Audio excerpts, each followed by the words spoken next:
Assalamualaikum warahmatullahi wabarakatuh.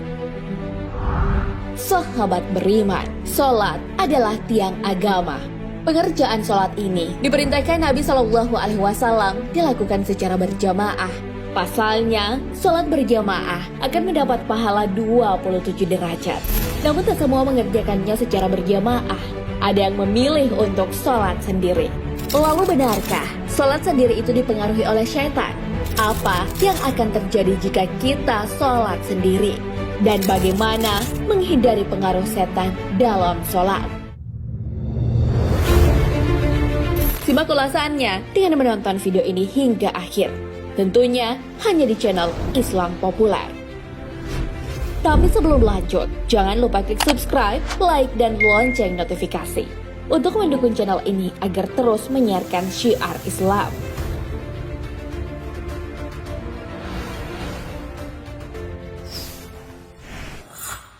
Sholat sendiri itu pengaruh setan.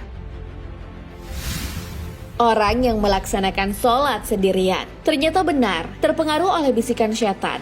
Mereka sebenarnya bisa melaksanakan sholat berjamaah bersama di rumah ataupun di mana saja. Namun mereka memilih sholat sendiri.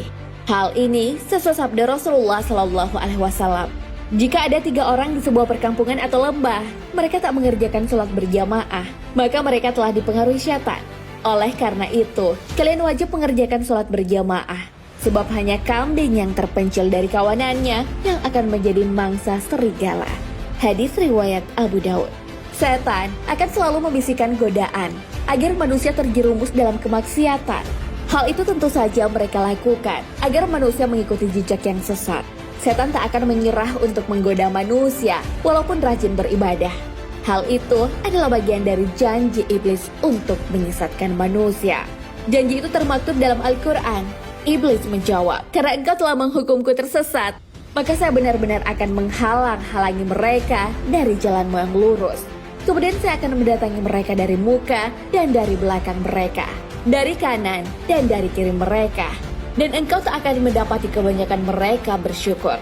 Al-Quran Surah Al-A'raf ayat 16 hingga 17.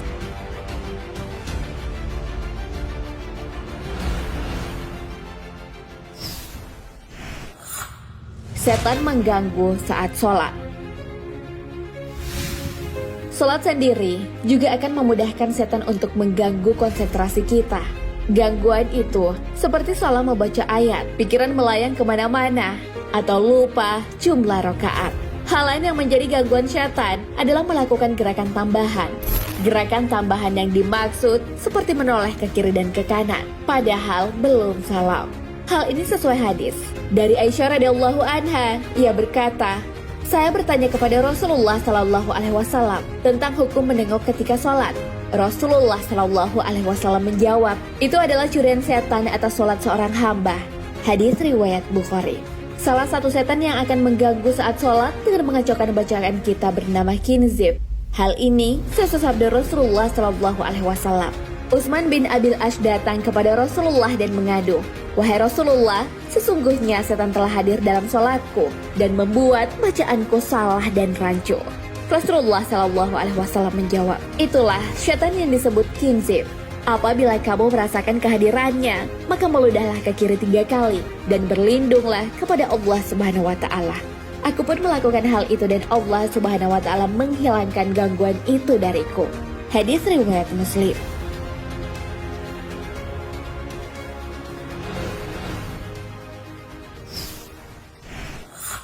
Menghindari pengaruh setan.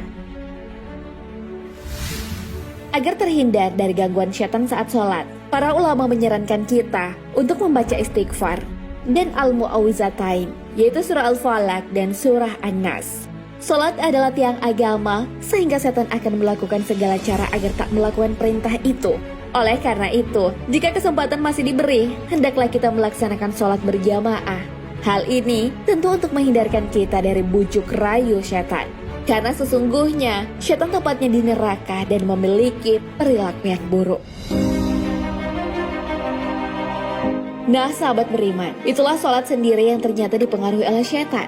Mereka menggoda manusia agar tak mendapatkan pahala yang berlipat ganda dari Allah Subhanahu wa Ta'ala. Hal itu sebagai salah satu jalan untuk melancarkan misinya.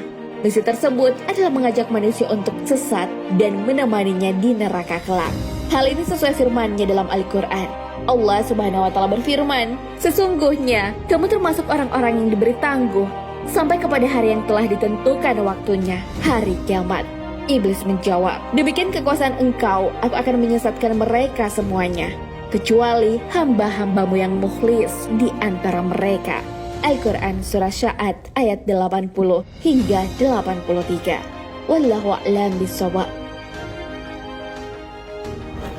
Sahabat beriman, jangan lupa berbagi informasi dengan share video ini, karena sebaik-baik manusia adalah yang paling bermanfaat bagi manusia.